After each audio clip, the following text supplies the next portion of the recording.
Sejumlah keluarga korban ambruknya Ponpes Al-Khozini masih menginap di tenda yang disediakan pihak Rumah Sakit Bayangkara Polda Jatim di Surabaya.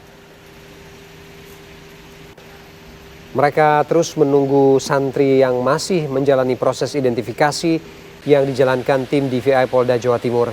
Identifikasi dijalankan dengan mencocokkan data postmortem dan data antemortem. Selain itu juga dengan mencocokkan sampel DNA jenazah dengan keluarga. Sampel telah dikirim ke laboratorium Pusdokes Mabes Polri dan tinggal menunggu hasilnya.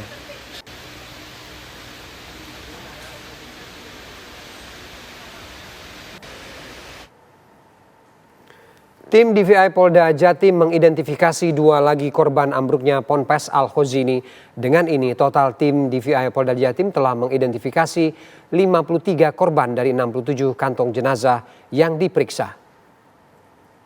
Polda Jatim telah berhasil melaksanakan identifikasi terhadap 2 kantong jenazah yang terdiri dari 2 jenazah, 2 kantong jenazah cocok atau match dengan 2 nomor antemortem, yaitu yang pertama kantong jenazah dengan nomor postmortem RSB B025 teridentifikasi melalui DNA dan medis cocok dengan nomor antemortem 003 sebagai Ahmad Haikal Fadil Al-Fatih, laki-laki 12 tahun dengan alamat Dusun Timur Leke, Sendang Darjah, Labang, Bangkalan.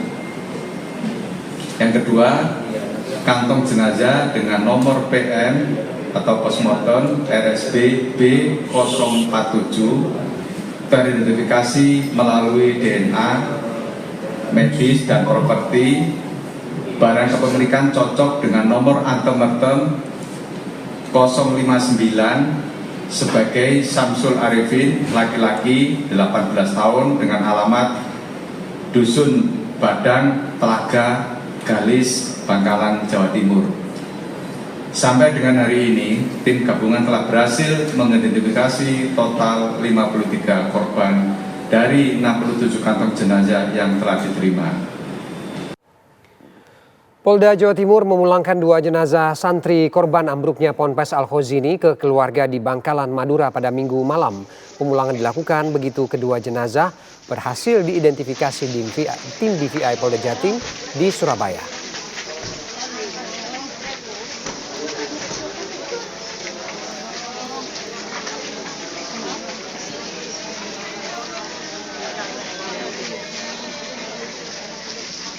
Kedua korban yang dipulangkan ke keluarga masing-masing adalah Ahmad Haikal Fadil Al-Fatih berusia 12 tahun dan Samsul Arifin berusia 18 tahun. Salah satunya langsung dimakamkan begitu jenazah diterima oleh keluarga. Tim DVI Polda Jatim masih menjalankan proses identifikasi pada sejumlah korban lain secara medis dan pencocokan DNA.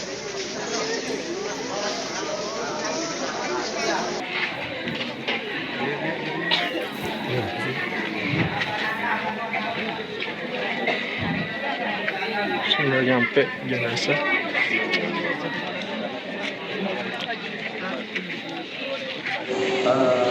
Jenazah untuk yang Galis laki ini tiba di jam 9.45, jam 10 kurang seperempat. Sedangkan di sana langsung dikebumikan. Tapi untuk yang Sendeng yang tiba tadi pada pukul 9 malam akan dikebumikan besok. Dan informasi terkini kasus ambruknya bangunan Ponpes Al-Khozini di Sidoarjo akan disampaikan oleh rekan Goldi Gumilang dari Polda Jawa Timur dan rekan Syamsul Huda di RS Bayangkara Surabaya. Kita ke Goldi terlebih dahulu. Selamat siang Goldi. Goldi, bagaimana penyidikan lebih lanjut terhadap peristiwa ambruknya musola di Ponpes Al-Khozini ini?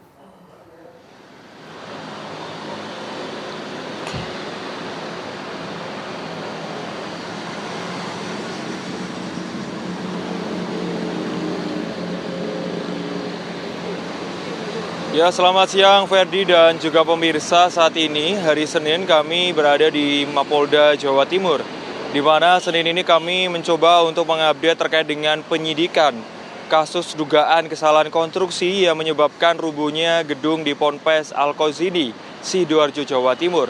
Kami mengkonfirmasi kepada Kabid Humas Polda Jawa Timur, Kombes Pol Kombes Pol Jules Abraham Abbas terkait dengan apakah ada perkembangan penyidikan terkait kasus ini, dan Kombes Jules menyebutkan belum ada informasi lanjutan terkait dengan penyidikan. Dan informasi yang kami terima pemirsa, memang pada hari Rabu minggu lalu dijelaskan oleh Kapolda Jawa Timur ada beberapa perkembangan terkait dengan proses penyidikan. Salah satunya adalah sudah dilakukan gelar perkara sehingga proses penyelidikan ini naik menjadi tahapannya menjadi penyidikan. Kemudian terkait dengan pemeriksaan saksi, sejauh ini sudah ada 17 saksi yang diperiksa dalam proses penyelidikan. Selain itu juga tim penyidik yang dibentuk oleh Polda Jawa Timur yang berisikan anggota dari Ditreskrimum dan juga Diretkrimsus ini juga sudah mengumpulkan sejumlah barang bukti terkait dengan dugaan kelalaian ataupun kegagalan konstruksi rubuhnya salah satu gedung di Ponpes Al-Qasidi. Selain itu juga sudah disampaikan beberapa pasal yang akan disangkakan dalam kasus ini. Salah satunya adalah pasal 359 KUHP dan juga 360 KUHP terkait dengan kelalaian ataupun ketidaksengajaan yang menyebabkan seseorang meninggal dunia ataupun luka berat. Sementara itu informasi terkait dengan perkembangan penyidikan di Mapolda Jawa Timur. Kami kembalikan ke rekan di studio. Ya baik, terima kasih Goldi. Kita bergeser ke Rumah Sakit Bayangkara Polda Jatim. Ada Samsul Huda di sana. Samsul, selamat siang. Ada berapa kantong jenazah lagi yang masih perlu diidentifikasi oleh tim DVI di sana? Samsul. Selamat siang Ferdi dan pemirsa. Hingga hari ini masih ada 11 kantong jenazah yang tersisa yang saat ini masih dalam proses pencocokan yang dilakukan oleh tim DVI.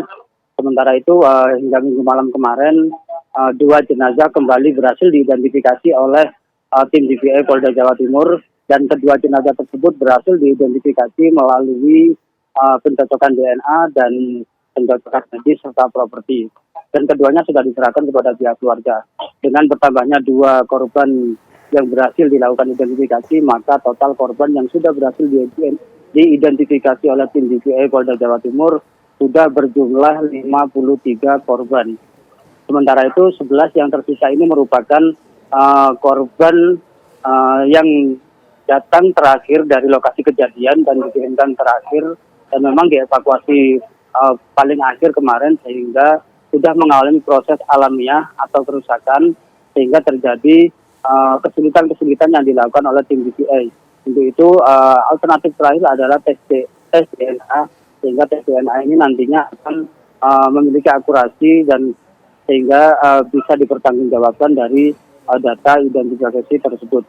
Sementara itu tim DVI terus bekerja dan setiap hari proses rekonsiliasi terus dilakukan oleh tim DVI. Hal ini dilakukan untuk melakukan pencocokan data antemortem dari pihak keluarga dan data postmortem yang diperoleh dari jasad korban ini.